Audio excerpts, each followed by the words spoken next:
주님께서 우리에게 어떤 신앙을 원하실까요? 저는 개인적으로 주께서 이런 신앙을 우리에게 원하신다고 믿습니다. 지금 시련과 고난이 있지만 용기를 내라. 죽는 순간까지 믿음을 굳게 지키라. 그리스도께서 부활하신 것처럼 우리도 부활과 불멸의 면류관을 받을 것이다. 사탄이 공격하고 시험해도 견디고 이겨야 한다. 주께서 나를 도와주실 것이다. 우리가 이런 신앙을 갖고 주님을 따라가면 주님의 마음에 큰 기쁨이 있는 것입니다. 오늘 말씀을 통해서 주님을 굳게 붙잡는 신앙이 무엇인지 우리가 한번 확인해 보려고 합니다.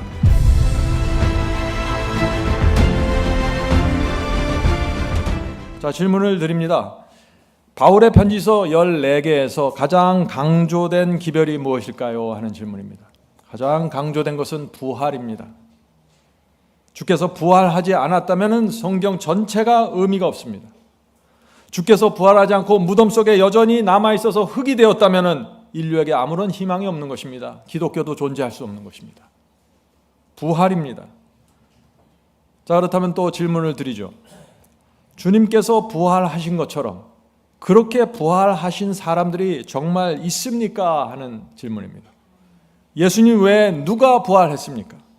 주님을 굳게 붙잡고 죽은 성도들이 부활했다는 증거가 사실이 있습니까? 하는 질문을 우리가 생각할 수 있죠. 부활에 대한 엄청난 증거가 있습니다. 여러분들 아실 겁니다. 주께서 부활하실 때 무덤에서 잠자던 많은 성도들이 함께 부활했다고 성경은 말합니다. 마태복음 27장 50절부터 53절입니다. 마태복음 27장 50절 53절. 예수께서 다시 크게 소리 지르고 영혼이 떠나시다. 십자가에서 돌아가시는 마지막 장면이죠. 이에 성소 휘장이 위로부터 아래까지 찢어서 둘이 되고 땅이 진동하며 바위가 터지고, 왜 땅이 진동하고 바위가 터졌을까요? 무덤들을 열기 위해서입니다. 무덤이 열리며 자던 성도의 몸이 많이 일어나되, 분명하죠? 구약시대에 하나님을 충성스럽게 믿었던 거룩한 의인들이 무덤을 깨트리고 일어나는 것입니다. 예수의 부활 후에 저희가 무덤에서 나와서 거룩한 성 예루살렘 성에 들어가 많은 사람에게 보이니라. 성도 여러분, 이 장면을 생각해 보십시오. 엄청난 증거가 나타나는 것입니다. 주께서 십자가에 돌아가시고 3일 만에 부활하시자 주께서 세우신 그 피의 공로를 의지해서, 그리스도의 십자가의 피의 보혈과 공로가 놀랍게도 존재한다는 사실을 증명하기 위해서 하나님께서 땅을 흔들고 지진을 일으켜서 사람들을 부활시키신 것입니다. 그들이 대낮에 예루살렘 들어가서, 이 부활한 성도들이 대낮에 예루살렘 성에 들어가서 대로를 걸은 것입니다. 유대 교회가 뒤집힌 것입니다. 많은 사람들이 지켜보았습니다. 성도 여러분, 하나님께서는 부활에 대한 확실한 증거를 주시고 신앙을 시작하는 것입니다. 그래서 사도들의 기별에 신약 성경에 부활에 대한 이야기가 그렇게 계속해서 이어지는 것입니다. 주님께서 부활하셨으니 너희도 주님을 믿고 순종하면 부활할 수 있다. 로마 황제를 두려워하지 말고 하나님을 두려워하라. 화형대에서 불타고 맹수들에게 물려 죽어도 부활할 수 있다.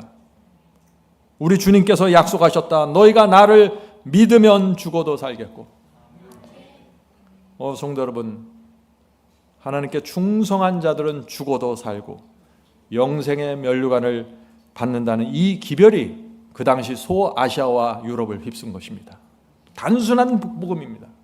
많은 교리, 복잡한 교리를 이해해야 구원받는 게 아니라 오늘 말씀드린 이 부활의 기별 하나만 붙잡으면 신앙은 끝나는 것입니다.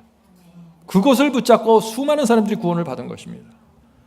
예수께서 부활 승천한 후 20년이 지나갔습니다. 서기 57년 바울은 고린도 교회에 또 놀라운 기별을 전합니다. 부활의 기별입니다. 고린도전서 15장 4절부터 6절. 주께서 성경대로 사흘 만에 다시 살아나사, 예수께서 성경에 예언된 그대로 사흘 만에 다시 살아나사 게바에게 보이시고 후에 12제자에게와 그 후에 500여 형제에게 일시에 보이셨나니 그 중에 지금까지 대부분 살아있고 어떤 이는 잠들었으며. 서기 57년까지 그리스도의 부활을 목격했던 500명 이상의 사람들이 대부분 살아있었던 것입니다.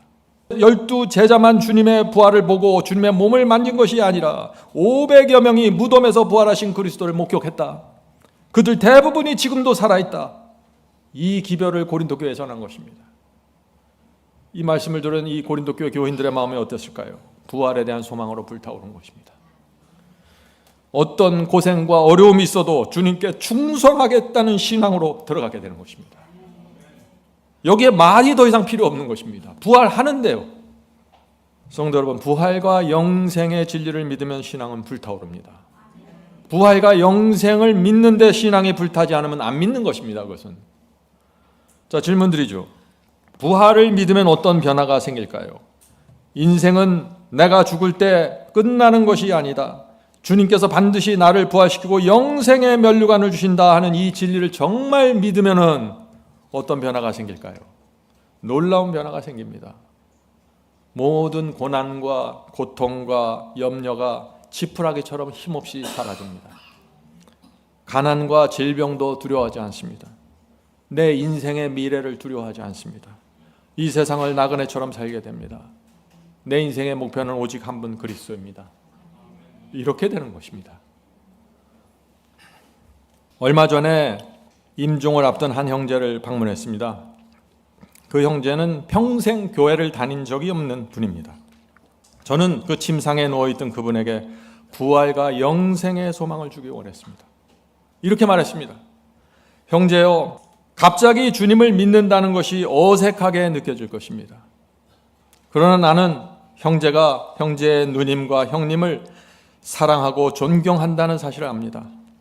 형제여, 누님이 믿는 하나님, 형님이 믿는 하나님이라면, 그런 하나님이라면 믿을 수 있지 않겠습니까?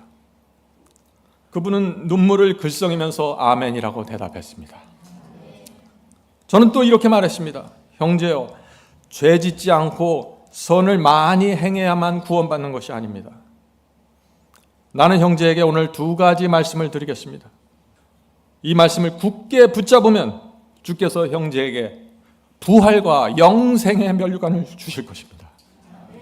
첫째, 예수께서는 심령이 가난한 자는 복이 있나니 천국이 저희 것이라고 하셨습니다.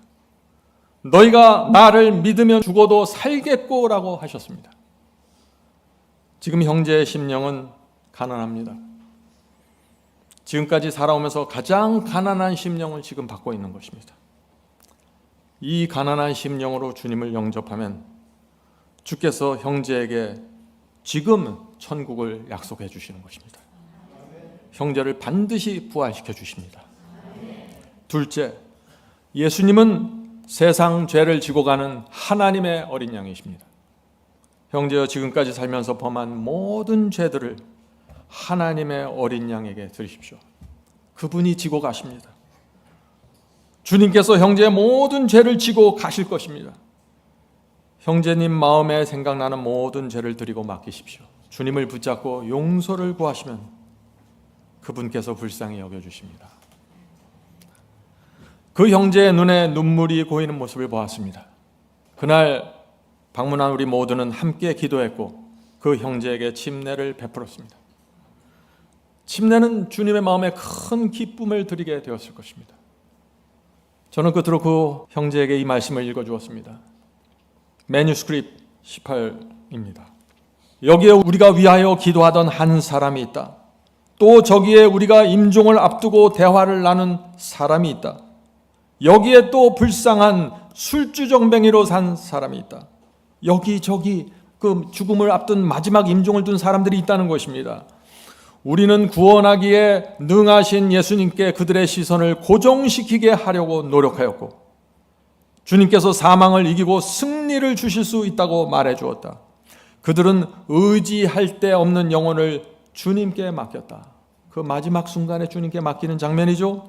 그들의 머리 위에 불멸의 영광스러운 면류관이 있다. 성도 여러분, 죽어가는 환자의 머리에 불멸의 면류관이 씌워질 수 있습니다. 잊지 마세요. 주님께서는 마지막 순간까지 영혼을 구하길 원하십니다. 우리는 임종의 순간까지 환자의 마음을 그래서 주님께 인도하려고 노력해야 하는 것입니다. 죽음을 앞둔 환자들에게 어려운 교리를 알려주려고 애쓸 필요가 없습니다. 구원하기에 능하신 그리스도, 사망을 이기게 하시는 그리스도, 이분을 분명하게 소개하는 것입니다. 성도 여러분, 오늘 우리는 히브리서를 살펴보려고 합니다. 히브리서도 부활의 기별입니다. 부활하신 그리스도에 대한 말씀, 사망을 이기신 그리스도께서 하늘 성소로 올라가셔서 거기서 우리를 구원하신다는 기별입니다. 부활이 없으면 히브리서도 없습니다. 히브리서의 기별은 이것입니다. 인생이 무너지고 위기가 와도 염려하지 말라. 하늘 대제사장이 우리를 인도하신다. 염소나 황소의 피와 비교할 수 없는 하나님의 어린 양 그리스도의 피가 준비되어 있다. 그 피의 은혜와 공로가 우리에게 사망을 이기게 하고 부활시킨다. 히브리서 기별입니다, 이것이. 자, 질문을 드리죠. 부활에 대한 주님의 약속 언제 이루어집니까? 무덤에서 잠자던 성도들이 언제 부활할까요? 여러분들 아시죠? 언제 부활합니까? 그리스도의 재림 때 모두 일어나게 됩니다. 데살로니가전서 4장 16절 17절입니다. 주께서 호령과 천사장의 소리와 하나님의 나팔로 친히 하늘로 쫓아 강림하시리니 그리스도 안에서 죽은 자들이 먼저 일어나고, 죽은 자들이 일어나는 것입니다. 부활의 아침에 말이죠. 그 후에 우리 살아남은 자도 저희와 함께 구름 속으로 끌어올려 공중에서 주를 영접하게 하시리니 그리하여 우리가 항상 주와 함께 있으리라. 이것이 성경에서 가장 중요한 약속입니다. 죽은 성도들이 언제 주와 함께 있게 됩니까? 부활하고 그리스도께서 재림하실 때입니다. 죽자마자 천국 가는 것이 아니에요. 그리스도께서 오실 때, 그때 우리가 항상 주와 함께 있으리라. 성도 여러분, 이 부활의 약속 때문에 우리가 주님을 믿고 따르는 것입니다. 예수께서 재림하시는 날 지구의 도처에서 무덤이 깨트려지고 일어나는 성도들 말이죠. 그 성도들을 상상해 보십시오. 그 재림과 부활에 대한 감동적인 말씀이 있습니다. 제가 그 말씀을 읽어드릴게요. 스페셜 테스티모니입니다. 그리스도께서 신실한 사람들을 지구 전체에서 모으기 위하여 재림하실 때 마지막 나팔이 울려 퍼질 것이다.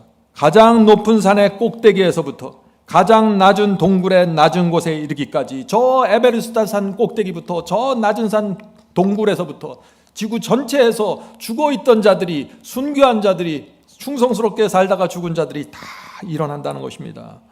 온 땅이 천사장의 나팔 소리를 들을 것이다. 그리고 그들은 불멸의 몸을 입고 그들의 주님을 만나기 위해서 나올 것이다. 성도 여러분, 이것이 실제입니다. 우리는 부활해서 불멸의 몸을 입고 하늘 도성에 들어갈 자들입니다. 우리가 어떻게 살아야 될까요? 우리는 그 땅에서 영원히 살 것입니다. 그곳은 고통도 없고 눈물도 없고 죽음도 없습니다. 그 거리에는 낙서도 없습니다. 깨끗합니다. 공해도 없고 우리는 거기서 아담을 볼 것이고 우리는 거기서 12 제자와 사도들과 선지자들을 만나게 될 것입니다. 그들과 영원히 살면서 대화할 것입니다. 이것이 하나님께서 우리에게 주신 약속입니다. 상 주시는 하나님을 바라보십시오. 그러면 하나님을 붙잡게 됩니다. 부활과 영생의 약속을 믿으면 그래서 모든 것을 이기고 극복하게 되는 것입니다. 더 이상 이 세상에 매이지 않게 되는 것입니다. 흔들리지 않습니다. 능력 있는 삶 살 수 있습니다. 부활과 영생에 대한 약속을 붙잡은 말이죠. 이상한 신앙으로 들어가지 마세요. 부활 신앙으로 들어가야 되는 것입니다. 그 단순한 신앙 속에서 우리가 완전히 새로운 피조물로 거듭나게 되는 것입니다. 질문드리죠. 기독교회가 믿는 부활 신앙이 무엇입니까? 초대교회가 믿었던 그 부활 신앙의 실체가 무엇입니까? 오늘 우리가 이 질문을 계속해서 해야 됩니다. 초대교회는 노예들이 많았습니다. 가난한 자들, 무식한 자들이 많았습니다. 그들은 엄청난 신학을 공부했던 사람들이 아니에요. 그러나 그들이 부활과 영생을 믿었을 때 로마 황제의 무서운 핍박을 물리치고 승리했던 것입니다. 성도 여러분, 부활 신앙, 초대교회 신앙입니다. 자, 초대교회 신앙에 대한 글이 있습니다. 2세기 소아시아의 서머나에는 분명히 번성했던 기독교 공동체가 있었고 많은 신자들이 로마의 우상을 섬기라는 명령을 거절했다. 초기 교회 지도자 폴리카르포스는 예수를 부인하고 로마 신들에게 분향하라는 요청을 거부하다가 서머나 광장에서 화형을 당했다. 그리스도를 부인하라는 마지막 압박 앞에서 이 연로한 종은 이렇게 말했다. 내가 86년간 그리스도를 섬기는 동안 그분은 나에게 한 번도 잘못하신 적이 없습니다. 성도 여러분, 주님께서 저와 여러분에게 잘못하신 적이 있습니까? 없습니다. 한 번도 없습니다. 우리가 병에 걸리고 사고가 나고 망하고 죽어야 하는 상황이 생겨도 주께서 잘못하신 것이 없다는 것입니다. 이런 신앙으로 깊이 들어가야만 하나님께 대한 원망이 없는 것입니다. 모든 것은 하나님의 선하신 인도하심이고 그분의 뜻으로 받아들이는 것입니다. 이것이 고난과 환난에서 승리하는 신앙입니다. 원망하지 않는 신앙 말이죠. 자, 계속해서 읽겠습니다. 내가 86년 동안 그리스도를 섬기는 동안 그분은 나에게 한 번도 잘못하신 적이 없습니다. 그런데 내가 어떻게 나의 왕이요 구주이신 그리스도를 부인할 수 있겠습니까? 라고 대답했다. 많은 성도들이 그리스도에 대한 믿음을 포기하기보다 기꺼이 순교하기를 선택했다. 많은 사람들이 어떻게 이런 신앙이 가능하냐고 질문하죠. 부활신앙입니다. 부활을 믿고 이 결정을 하는 것입니다. 사탄이 아무리 나를 핍박하고 심지어 죽인다고 할지라도 하나님께서 나를 부활시키고 불멸의 면류관을 씌워주신다. 이 믿음을 붙잡고 걸어가는 것입니다. 성도 여러분, 부활이 최고입니다. 거기서 힘이 나오는 것입니다. 부활을 믿으면 어떻게 돼요? 이 세상은 잠시 스쳐 지나가는 곳이 되는 것입니다. 부활한 이후의 삶을 바라보는 것입니다. 부활을 믿으면 이 세상의 희노애락에 매달리지 않습니다. 거기엔 욕심도 없고 이기심도 없습니다. 소망을 붙잡고 전진하는 것입니다. 계시록 2장 10절. 그래서 예수께서 이렇게 말씀하시는 것입니다. 가장 핍박이 심했던 그 시대에 예수께서 그 기독교에 이 말씀을 주시는 것입니다. 내가 죽도록 충성하라. 그리하면 내가 생명의 면류관을 내게 주리라. 하나님의 마음에서 사람의 죽음은 아무것도 아닙니다. 그냥 잠시 잠자는 것입니다. 핍박이 오니 순교해야 되니 죽어 잠자는 것이야. 내가 다 깨워줄 거야. 내가 책임질게. 염려하지 마라. 죽기까지 주님께 충성하라고 지금 말씀하시는 것입니다. 그렇지 않으면 다 사탄에게 끌려가 버리고 두려워서 뒤로 물러가 버리니까요. 그래서 부활과 영생의 면류관을 주시면서 나를 따라오라고 초청하시는 것입니다. 자, 바울은 히브리서에서 놀라운 기별을 전합니다. 히브리서 4장 14절입니다. 우리에게 큰 대제사장이 있으니 승천하신 자 곧 하나님의 아들 예수시라. 하나님의 아들 예수를 말씀하시는데 승천하신 자라고 설명하잖아요. 우리가 믿는 도리를 굳게 잡을지어다. 무슨 뜻입니까? 하나님의 아들 예수께서 사망을 이기고 부활하셨다. 주님의 무덤은 그래서 비어있다. 하늘로 승천하셨다. 우리도 주님처럼 부활하고 하늘에 갈 수 있다. 흔들리지 마라. 믿는 도리를 굳게 지켜라. 이것이 히브리서의 기별입니다. 질문 드립니다. 바울은 우리에게 믿는 도리를 굳게 붙잡으라고 하는데 우리가 이렇게 굳게 붙잡을 수 있는 이유와 근거가 무엇입니까? 뭔가 이유와 근거가 있어야지 굳게 붙잡겠죠? 바울은 이 질문에 대한 대답을 성육신의 진리로 대답합니다. 참 놀라운 말씀을 합니다. 자, 히브리서 4장 14절 15절입니다. 우리가 믿는 도리를 굳게 붙잡을지어다. 그렇게 우리가 할 수 있는 근거가 무엇인가? 이렇게 설명하는 것입니다. 우리에게 있는 대제사장은 우리 연약함을 체휼하지 아니하는 자가 아니요 모든 일에 우리와 한결같이 시험을 받은 자로 돼 죄는 없으시니라. 오늘 많은 사람들이 이 바울의 이 설명을 이해하지 못합니다. 지금 바울이 무엇을 말하는 것인가요? 이런 말을 하는 것입니다. 주님께서 이 땅에서 인간으로 사시면서 우리의 연약함을 체험하셨다. 모든 일에 우리와 한결같이 시험을 받으셨다. 그러므로 주님께서는 우리에게 무엇이 필요한지 아신다. 우리의 고통을 아시고 우리의 시련도 아신다. 그래서 우리가 하늘 성소에 나가 기도할 때 주님께서 우리를 동정하시고 도와주시고 힘을 주신다는 사실을 믿어야 되는 것이다. 주께서 살아계신 하늘의 대제사장이다. 그래서 우리가 믿는 도리를 굳게 붙잡을 수 있는 것이다. 우리가 왜 굳게 붙잡을 수 있습니까? 그분께서 우리의 삶을 살아보셨기 때문입니다. 그래서 굳게 주님을 믿고 그분께 나갈 수 있는 것입니다. 성육신의 진리가 무엇입니까? 예수께서 이 땅에서 말씀과 기도와 성령으로 승리하셨으면 우리도 승리할 수 있다. 이것이 성육신의 진리입니다. 이 진리를 믿으면 어떻게 해요? 믿음의 도리를 굳게 붙잡게 된다는 것입니다. 사탄의 어떤 공격에서도 주님을 굳게 붙잡게 된다는 것이죠. 자, 질문 드리죠. 유혹 앞에서 흔들리고 돈 앞에서 흔들리고 명예 앞에서 흔들리고 욕심 앞에서 흔들린다면 그것이 무엇을 뜻합니까? 주님을 굳게 붙잡지 않았다는 것입니다. 믿음의 도리를 굳게 지키지 않는다는 것입니다. 지금 내 안에 말씀과 성령의 기름이 충분하지 않다는 것입니다. 잊지 마세요. 시험과 유혹에서 내가 흔들린다는 것은 정상이 아니라는 것입니다. 오늘 많은 그리스도인이 그걸 정상으로 생각해요. 그래서 이게 신앙의 성장이 안 되는 거예요. 내가 흔들리면 정상이 아니다. 그렇게 판단을 하셔야 돼요. 말씀과 성령이 나를 지배하면 어떻게 돼요? 흔들리지 않습니다. 여러분들도 말씀과 성령으로 가득 찼을 때, 은혜가 충만했을 때 그때 흔들리지 않을 것입니다.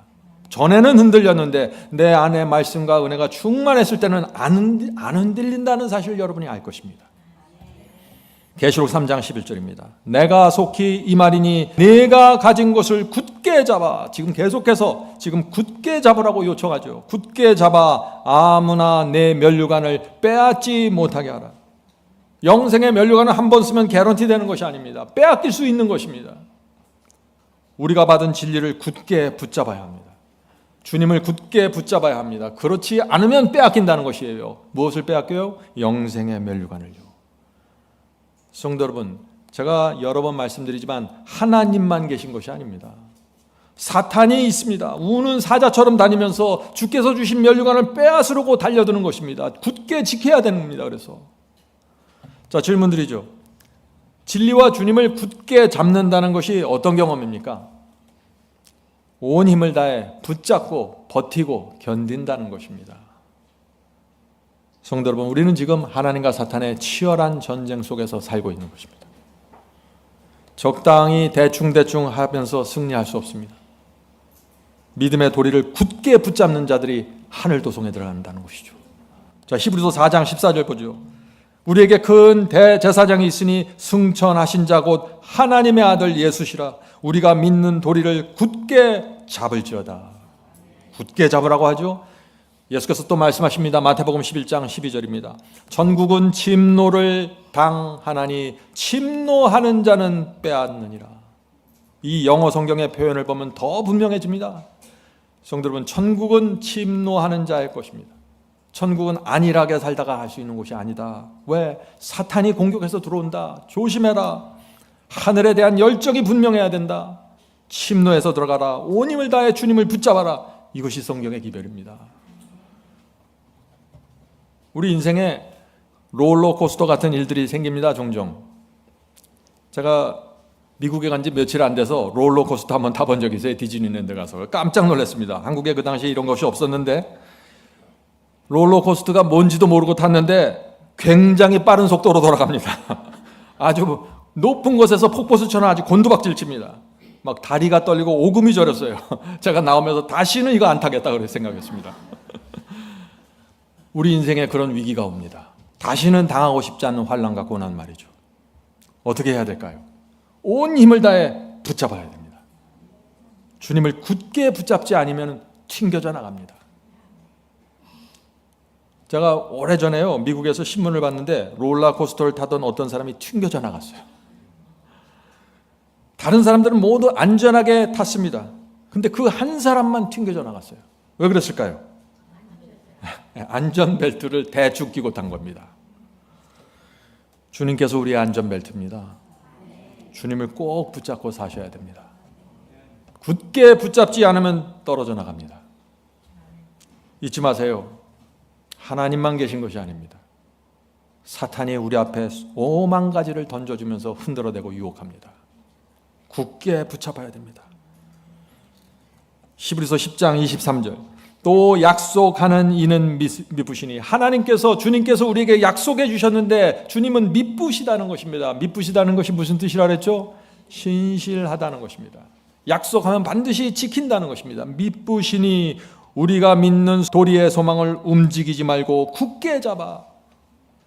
주님은 반드시 약속을 지키니까 이제 모든 책임은 너희 것이야. 너희만 굳게 잡으면 돼. 이 말씀을 하시는 거예요.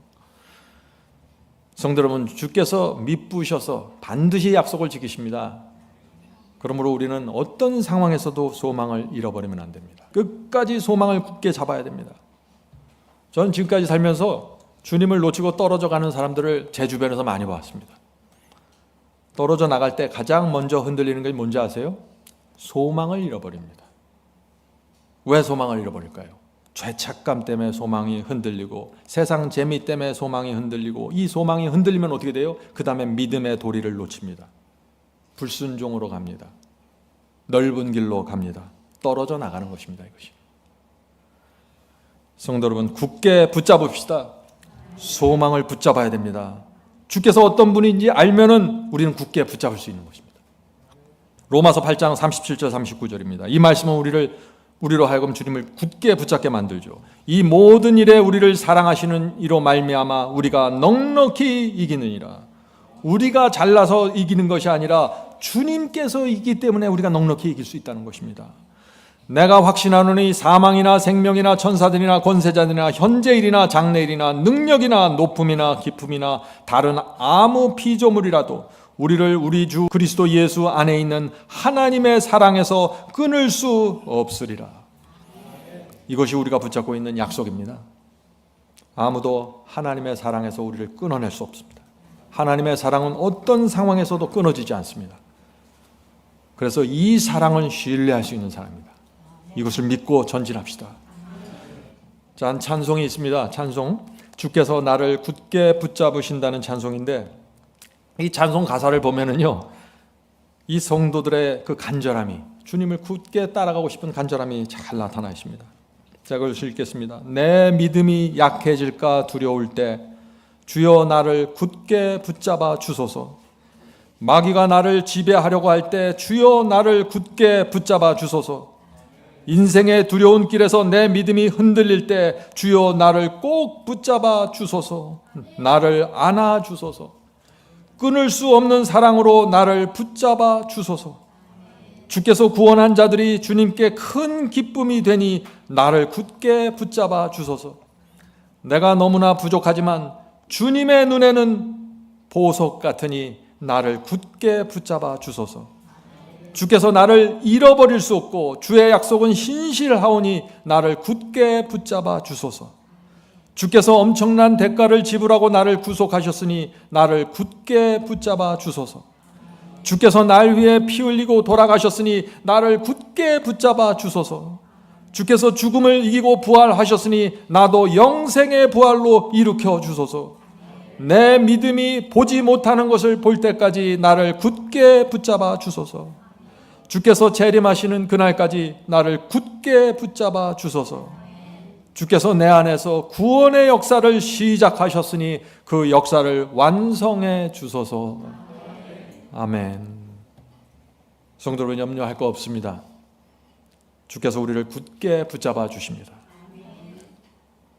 그래서 그 굳게 붙잡기 위해서 예수께서 이 땅에 오신 것입니다. 우리를 굳게 붙잡기 위해서 하늘 성소에서 중보하고 계시는 것입니다. 그런데 주님만 굳게 붙잡으면 안 되겠죠. 우리도 굳게 붙잡으라고 지금 바울은 얘기하고 있는 것입니다. 우리가 주님의 사랑과 자비를 알면 알수록 붙잡는 힘이 강해집니다. 고민하지 않고 자꾸 잡게 되는 것입니다. 자, 질문 드립니다. 만일 주님을 굳게 붙잡지 않고 믿음의 도리를 굳게 붙잡지 않으면 우리에게 어떤 문제가 생길까요? 흔들리게 됩니다. 내 신앙이 모호하게 됩니다. 오늘은 올라갔다가 내일은 떨어지게 됩니다. 우리 가운데 이런 문제가 생기면 어떻게 돼요? 내 믿음의 도리와 확신이 흔들리고 있구나, 이렇게 생각해야 된다는 것입니다. 굳게 붙잡아야 되는 것이죠. 성도 여러분, 우리가 주님을 굳게 붙잡을 수 있는 이유는 분명합니다. 주님께서 결코 우리를 놓지 않고 굳게 붙잡기 때문에 나도 굳게 붙잡을 수 있는 것이에요. 주님은 대충 붙잡지 않습니다. 지금 확실하게 붙잡고 있어요. 당신의 죽음을 통해서 우리를 붙잡는 것입니다. 마지막 숨을 거둘 때까지 주께서 우리를 붙잡아 주십니다. 마지막 순간까지 최선을 다하십니다. 하나님께서 매 영혼을 그렇게 대하십니다. 우리가 주님의 그 마음을, 그 간절함을 알면 어떻게 될까요? 어떤 상황에서도 소망을 잃어버리지 않습니다. 내가 지금이라도 주님께 나가면 주께서 나를 굳게 붙잡아 주신다. 이것을 믿게 되는 것입니다. 그래서 의인은 7번 넘어져도 다시 일어난다고 말하는 것입니다. 성도 여러분, 어떤 상황에서도 진리를 포기하지 마십시오. 사탄의 유혹에 굴복하지 마십시오. 의심이 내 신앙을 파괴하도록 내버려두면 안 됩니다. 인생에 이런저런 시련과 환난이 올 때 압도당하지 마십시오. 우리에게는 부활이, 영생의 면류관이 기다리고 있는 것입니다. 이 세상은 지나가는 것입니다. 한 번은 어떤 청년이 한 목사님에게 이렇게 고민을 털어놨습니다. 목사님, 저는 저의 믿음을 포기하려고 합니다. 인생이라는 여행이 너무 길게 느껴집니다. 인생의 산이 너무 높고 길이 험합니다. 이제 손을 놓고 포기하고 싶습니다. 오늘 많은 청년들이 인생에서 깊은 어려움과 고민을 갖게 됩니다. 세상에 살기 어렵습니다. 그래서 고민하는 것이죠. 그때 목사님이 이렇게 대답했습니다. 청년이여, 주님께서 온 힘을 다해 그대를 붙잡고 계십니다. 주님은 어떤 상황에서도 청년을 포기하지 않을 것입니다. 소망을 잃어버리지 말고 주님을 붙잡아야 합니다. 청년의 믿음이 약해지고 흔들릴 때도 주께서는 여전히 청년을 붙잡아 주실 것입니다. 주님의 마음을 오해하지 말아야 됩니다. 담대히 주님께 나가야 합니다. 어성들 여러분, 담대히 나가야 됩니다. 자, 질문 드리죠. 바울은 우리가 언제든지 담대히 은혜의 보좌에 나갈 수 있다고 했습니다. 우리가 어떤 상황에서도 주님께 담대히 나갈 수 있는 이유가 무엇일까요? 여기서 바울이 성육신의 진리로 대답하는 것입니다. 히브리서 4장 15절 16절이죠. 우리에게 있는 대제사장은 우리 연약함을 체휼하지 아니하는 자가 아니요 모든 일에 우리와 한결같이 시험을 받는 자로 돼 죄는 없으시느니라.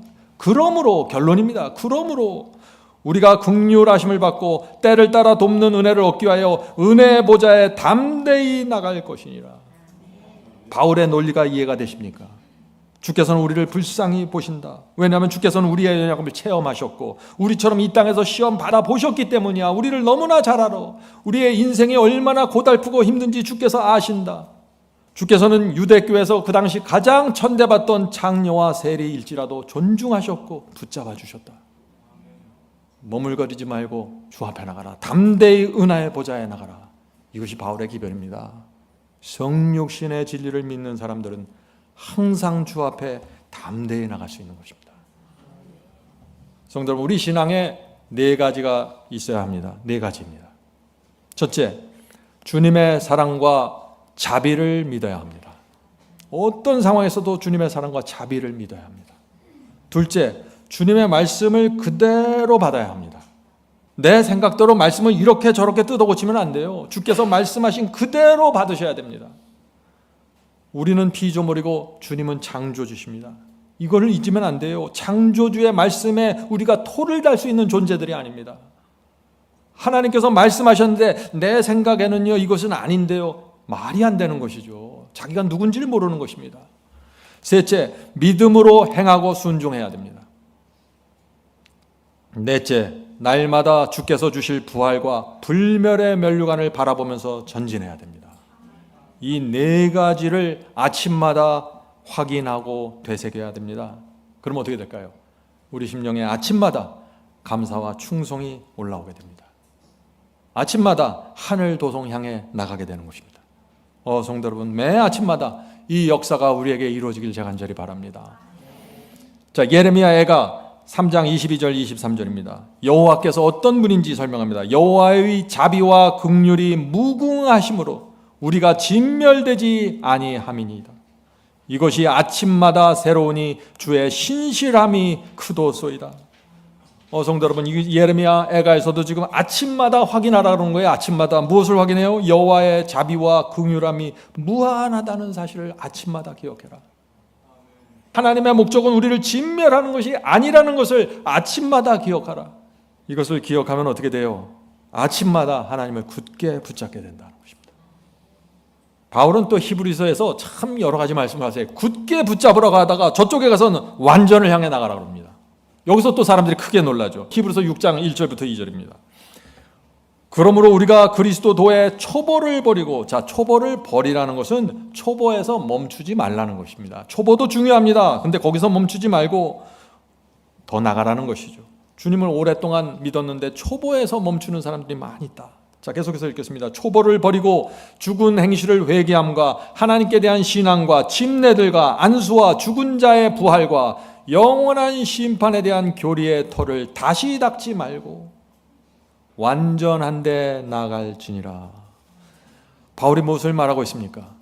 교리와 해석을 이해하는 데 멈추지 말고 완전을 향해 나가라는 것입니다. 성도 여러분, 오해하지 마세요. 이 시대에는 교리와 해석까지 많이 무너져 있습니다. 이거 정확하게 아셔야 돼요. 예? 교리와 해석을 무시하라는 말씀이 아니에요. 그것은 정확하게 알아야 됩니다. 성경의 기본 지식입니다. 그런데 거기서 멈추고 거기서 만족하지 말라. 더 나가야 된다. 완전을 향해서. 지금 바울이 이 말씀을 하시는 거죠. 질문 드립니다. 그리스도인 신앙의 초보에서 멈추지 말고 교리의 터만 계속해서 닦지 말고 완전한 대로 나가라는 말씀이 무슨 뜻입니까? 한마디로 말해서 계속해서 성장하라는 것입니다. 자, 문맥을 통해서 이 히브리서 5장의 말씀, 6장의 말씀을 보면은 의미가 분명해집니다. 히브리서 5장 13절, 14절, 6장 1절입니다. 5장 마지막과 6장 1절이 연결되는 이 말씀. 대저 젖을 먹는 자마다 어린아이니 의의 말씀을 경험하지 못한 자요. 젖 먹는 어린아이의 수준이 뭐예요? 의의 경험을 하지 못한, 의의 말씀을 경험하지 못하는 게 젖 먹는 아이 수준이다. 단단한 식물은 장성한 자의 것이니. 자, 장성한 자가 누굽니까? 의의 말씀을 경험하는 자들이 장성한 자라는 것이죠. 단단한 식물은 장성한 자의 것이니 저희는 지각을 사용함으로 연단을 받아. 장성한 자들은 이걸 할 줄 안다는 거예요. 지각을 사용해서 연단을 받아 선과 악을 분별하는 자들이니라. 그리고 나서 6장 1절로 넘어가서 완전해라는 말씀이 나오는 것입니다. 6장 1절. 그러므로 우리가 그리스도의 초보를 버리고 교리의 터를 다시 닦지 말고 완전한 대로 나갈지니라. 자, 그렇다면 바울이 강조한 말씀이 무엇입니까? 보이시죠? 단단한 식물을 먹으면서 장성한 자로 나가라는 것입니다. 교리의 터만 계속해서 닦지 말고 완전한 대로 나가라는 것입니다. 오늘 많은 사람들이 이 완전을 향해서 나가라고 하면 깜짝 놀라죠. 그런데 성경은 계속해서 완전에 대한 얘기가 나옵니다. 그러므로 이 완전이 무엇인지 정확하게 아셔야 돼요. 자, 질문 드리죠. 완전이 무엇입니까? 완전 이퀄 뭐예요? 완전한 굴복입니다. 여러분들이 이제 그거 외우셔야 돼요. 완전하면 완전한 굴복을 생각하셔야 됩니다. 완전하면 완벽이 아니라 완전한 굴복입니다. 완전은 뭐예요? 주께서 주신 빛대로 사는 것입니다. 주께서 말씀의 빛을 주실 때 순복하는 것입니다. 이것이 완전입니다. 성령께서 양심에 호소하실 때 그렇게 하지 말라 하고 호소하실 때 순복하는 것입니다. 이것이 완전한 굴복입니다. 바로 이것을 향해서 나가라는 것입니다. 너무나 당연한 것이죠. 이 경험으로 들어가면 어떻게 될까요? 우리 인생이 얄팍해지지 않습니다. 장성한 자로 성장하게 되는 것입니다. 성도 여러분, 우리가 교리와 해석을 공부합니다. 그것도 중요합니다. 그런데 거기서 멈추지 말라는 것이죠. 의에 줄이고 목말라야 합니다. 그래야만 영원히 배부르고 만족하게 된다는 것입니다. 거기까지 가라는 것입니다. 그것이 완전한 대로 가라는 것입니다. 마태복음 5장 6절. 의에 줄이고 목마른 자는 복이 있나니 그들이 배부를 것이며. 성도 여러분, 영적으로 배부르기 원합니까? 의에 줄이고 목말라야 됩니다. 주님에 대해 더 많이 알고자 하는 배고픔이 있어야 됩니다. 칭의와 성화의 경험이 무엇인지 알기 원하는 간절함이 있어야 된다는 것입니다. 그래야만 성장한다는 것입니다. 옛날에는 이 큰 배가 이 대서양을 지났는데 엔진이 없었습니다. 어떻게 돼요? 바람이 있어야 되는 것입니다. 엔진이 없기 때문에 바람이 있어야만 그 큰 바다를 건너갈 수 있는 것입니다. 자, 그런데 이 큰 배가 대서양을 지나는데 바람이 없으면 어떻게 될까요? 큰일 나는 것입니다. 어때요? 배가 꼼짝달싹 안 하고 멈춰버립니다. 군함에 지금 큰 배에 군인들을 싣고 말들을 싣고 가는데 바람이 없습니다. 대서양 한 군데서 멈춥니다. 식량과 물이 떨어져 갑니다. 그때 선원들이 어떻게 합니까? 모든 것을 바다에 버립니다. 배를 가볍게 만들기 위해서. 무거운 것들을 바다에 버리고 말들까지 다 버립니다. 군사 장비까지 버려요. 나중에는 어떻게 해서든지 물과 식량을 아껴서 방법을 찾아보려고 하지만 바람이 불지 않으면 배는 전진하지 못하고 표류하는 것입니다. 성도 여러분, 우리 그리스도인에게 바로 그런 상태가 있는 것이 영적인 정체입니다. 꼼짝달싹 못하고 정체되는 것입니다. 이 영적으로 정체가 되면 어떻게 돼요? 무기력해지고 힘을 쓰지 못하고 하늘 도성을 향해 움직이지 못하는 것입니다. 무엇이 필요합니까? 바람이 필요합니다. 자, 질문 드리죠. 영적인 정체와 이 무기력함을 어떻게 하면 극복할 수 있을까요? 7가지를 제가 말씀드립니다. 초보에서 벗어나고 교리와 해석에서 멈추지 마십시오. 거기서 멈추면 정체됩니다. 2번째, 주께서 보여주신 믿음, 주께서 이 땅을 살면서 보여주신 그 믿음, 승리의 모본을 향해 나가십시오. 그것이 우리의 모본입니다. 그것을 계속해서 묵상하시고 그것을 보면서 나가십시오. 셋째, 단단한 식물을 먹으면서 의의 경험을 향해 나가십시오. 의를 사모하고 갈증을 일으키면서 나가야 됩니다. 4번째, 말씀과 성령께 굴복하는 이 완전한 굴복의 신앙으로 깊이 들어가십시오. 이것을 놓치면 안 됩니다. 5번째, 어떤 상황에서도 주님의 자비와 선하심을 바라보시고 좌절하지 마십시오. 의인은 7번 넘어져도 8번째 일어나는 사람들입니다. 6번째, 담대의 은혜에 보좌로 나가 죄사함을 받고 다시 능력을 받고 회복되십시오. 7번째, 주께서 반드시 부활과 영생의 면류관을 주실 것을 믿고 바라보십시오. 우리가 날마다 이 7가지의 이 요소를 가진 복음을 붙잡고 산다면 어떻게 될까요? 우리의 인생이 살아나게 됩니다. 영적인 정체에서 벗어나게 됩니다. 이것이 승리의 복음입니다. 이 7가지 신앙의 요소를 담고 있는 것이 무엇이에요? 승리의 복음입니다. 이 승리의 복음으로 들어가면 무기력감에서 나오고 죽음에서 나올 수 있습니다. 반드시 전진하게 되고 승리하게 됩니다. 자, 영국의 클로멜 경이 이렇게 말했습니다. 주님을 모본으로 바라보지 않으면 모든 것이 멈추게 된다. 더 나아지기를 멈추면 더 이상 선해지기를 멈추게 된다. 자기 상태 그대로 남게 된다는 것이죠. 더 나아지려고 하지 않으면, 주님을 붙잡지 않으면 성장하지 않는다. 지금보다 더 나아지기 위해서 노력하지 않으면 길을 잃어버린다. 오늘 많은 사람들이 노력하지 마세요. 그건 행위입니다. 천만에요. 하늘은 침노하는 것입니다. 어떻게 노력하지 않을 수가 있어요? 우리의 본성은 노력을 해야 되는 것입니다. 어떤 노력을 해요? 말씀을 읽으려고 노력하고, 말씀을 공부하려고 노력하고, 시간을 내려고 노력하는 것입니다. 기독교 신앙은요, 교리를 아는 데서 멈추는 게 아니에요. 기독교 신앙은 그리스도를 더 많이, 더 깊이 아는 갈망입니다. 신앙이 뭐예요? 주님을 더 알고 싶은 갈망입니다. 더 강하게 싶은 갈망입니다. 이것이 신앙입니다. 그래서 오래된 찬송가가 있는데 그 찬송가 가사가 이렇습니다. 이 찬송가 가사가 참 신앙을 정확하게 말합니다. 예수님을 더 많이 알기 원합니다. 주님의 사랑을 더 많이 알기 원합니다. 주님의 구원이 얼마나 풍성한지 더 많이 알기 원합니다. 나를 위해 죽으신 주님의 은혜를 더 많이 알기 원합니다. 주님의 거룩하신 뜻을 더 많이 알기 원합니다. 주님과 더 많이 교제하길 원합니다. 날마다 주님의 음성을 더 많이 듣길 원합니다. 성령의 인도하심을 더 깊이 알기 원합니다. 지금 이 성도는 전혀 만족하지 않는 거예요. 더 계속해서 이것이 완전한 대로 나가는 경험입니다. 우리는 계속해서 전진해야 됩니다. 의의 경험이 지금 여러분의 현재 수준에서 멈춰버리면 안 되는 것입니다. 끊임없이 나가야 되는 것입니다. 자유와 평강을 얻을 때까지, 의의 면류관을 얻는 그날까지 계속해서 추구하는 것입니다. 주님을 사랑하니까요. 감사하니까. 히브리서 10장 22절입니다. 우리가 마음의 빗부림을 받아 양심의 악을 깨닫고 몸을 맑은 물로 씻었으니 참 마음과 완전한 믿음으로 하나님께 나가자. 참 히브리서는요, 이곳저곳에서 계속 완전을 향해 나가라고 촉구하는 것입니다. 현재 상태에서 만족하지 말라는 것입니다. 주님께 더 가까이 가고 더 깊이 마음을 하나님께 바치라고 지금 바울이 요구하는 것입니다. 이 경험이 중단되면은 사탄이 쫓아옵니다. 흔들리게 됩니다. 성장이 멈춥니다. 정체됩니다. 완전은 그리스도의 당연한 경험입니다. 당연한 목표로 가져야 됩니다. 성도 여러분, 이 성장의 원리는 단순합니다. 계속해서 바람이 불어야 배가 전진하는 것처럼 계속해서 주님을 붙잡고 계속해서 주님께 가까이 가고 장성함을 향해 나가야 움직이고 성장하는 것입니다. 아무도 이 경험을 피해서 성장할 수 있는 사람이 없어요.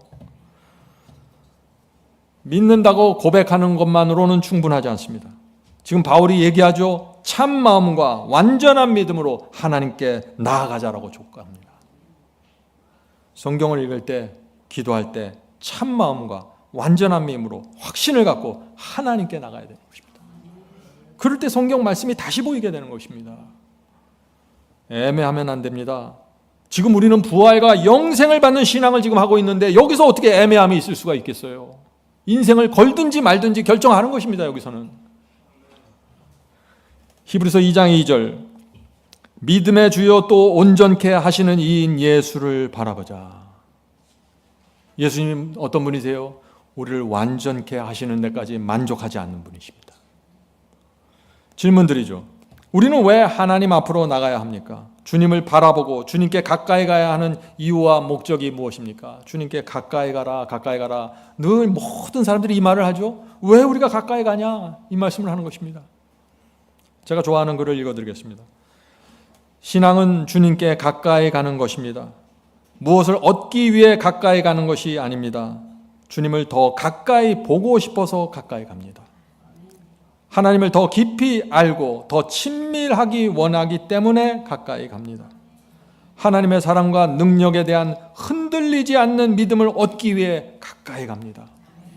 죄의 더러움을 씻고 싶고 경건한 삶을 살 수 있는 은혜를 받고 싶어서 가까이 갑니다.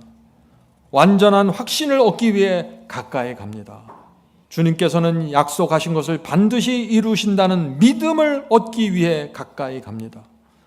의심과 불신이 하나님께서 주시는 기쁨과 축복을 빼앗지 못하게 하기 위해 가까이 갑니다. 아멘. 우리 모두 주님께 더 가까이 가게 되길 간절히 바랍니다. 자, 이제 말씀을 마치겠습니다. 히브리서 10장 23절 25절입니다. 우리가 믿는 도리의 소망을 움직이지 말고 굳게 잡아. 자, 굳게 잡으면 어떻게 돼요? 서로 돌아보아 사랑과 선행을 격려하며 모이기를 패하는 어떤 사람들의 습관과 같이 하지 말고 오직 권하여 재림의 날이 가까움을 볼수록 더욱 그리하자. 주께서 재림하시는 날이 가까이 오면 올수록 어떻게 해요? 이 세상은 절망과 낙담과 좌절과 재난으로 채워질 것입니다. 그런데 하나님의 교회는 반대로 간다는 것입니다. 하나님의 교회는 소망과 용기와 활기로 굳게 붙잡게 되는 것입니다. 주께서 주시는 부활과 영생의 면류관이 있기 때문에 이것이 가능한 것입니다. 우리 마음에 부활과 영생의 면류관이 있으면 어떻게 돼요? 우리가 다르게 살아가기 시작하는 것입니다. 성도 여러분, 이 땅에 태어난 사람은 모두 한 번은 죽습니다. 제가 장례식장에 여러 번 갔습니다. 장례식장에 가보면 나이 많은 분들의 사진들이 걸려있죠. 그런데 그분들도 한때는 초등학생이었습니다. 상상이 되세요? 그분들도 한때는 중학생이었어요. 대학을 다녔습니다. 직장을 얻기 위해서 돌아다닌 분들이에요. 그러다가 나이가 들었고 병이 들었고 돌아가신 것입니다. 우리가 어떻게 살아야 될까요? 우리가 죽는다는 사실을 알면은 용서하지 못할 것이 없습니다. 욕심 부릴 것도 없고 매달릴 것도 없고 얄팍하게 살 수 없습니다. 우리가 죽는다는 사실을 알면 하나님께서 주시는 그 영생과 불멸의 면류관을 굳게 붙잡게 될 것입니다. 우리 교회에서 이제 남아있는 시간 동안 서로 돌아보면서 보살펴 주십시다. 서로 선행과 사랑을 격려하고 서로 모이기를 권해 주십시다. 성도 여러분, 잊지 마세요. 하늘은 놀라운 곳입니다. 거기는 암도 없고 고통도 절망도 없습니다. 슬픔도 없고 죽음도 없습니다. 눈물이 없어요. 저는 그런 곳에 가서 살기 원합니다. 하나님께서 약속해 주셨습니다.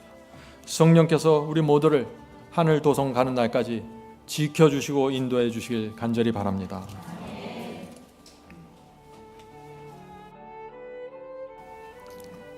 하늘에 계신 아버지, 사망을 이기고 부활하신 주님께 모든 영광을 돌립니다.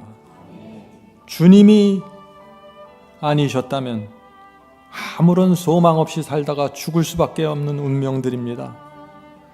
그런데 이제 주께서 오셔서 저희를 붙잡아 주시니 감사합니다. 저희 남은 인생 감사와 겸손으로 충성으로 살기 원합니다. 도와주시옵소서. 고통도 가난도 절망도 눈물도 없는 하늘 도성이 그립습니다. 주여 인도해 주시옵소서. 우리 중에 혹시 정체돼 있고 침체 속에 있는 성도들이 있습니까? 붙잡아 주시옵소서. 그들의 돛에 성령의 바람을 불어 넣으시오. 하늘 도성 향해 움직여 주시옵소서. 주님을 더 잘알 수 있도록 도와주시옵소서. 저희가 이제 이 공동체 속에서 서로 사랑하며 서로 붙잡아주고 베풀면서 살길 원합니다. 인도해 주시옵소서. 저희가 아무리 이 세상이 어렵더라도 절망하지 않기를 원합니다. 주여 진리를 굳게 붙잡길 원합니다. 주여 저희를 굳게 붙잡아 주시옵소서. 저희도 주님을 붙잡기 원합니다. 하늘에 계신 아버지, 저희가 이제 교리의 초보에서 벗어나 그 성경의 기본 원리를 이해하고 깨달았으면 더 높은 데를 향하여, 완전한 데를 향하여 나갈 수 있도록 인도해 주시옵소서. 저희 마음의 배고픔과 갈증을 날마다 주셔서 계속해서 전진할 수 있도록 도와주시옵소서. 오늘 함께 예배드리는 자들에게 함께 하시고 축복해 주시옵소서. 예수 그리스도의 이름으로 간절히 기도드립니다. 아멘.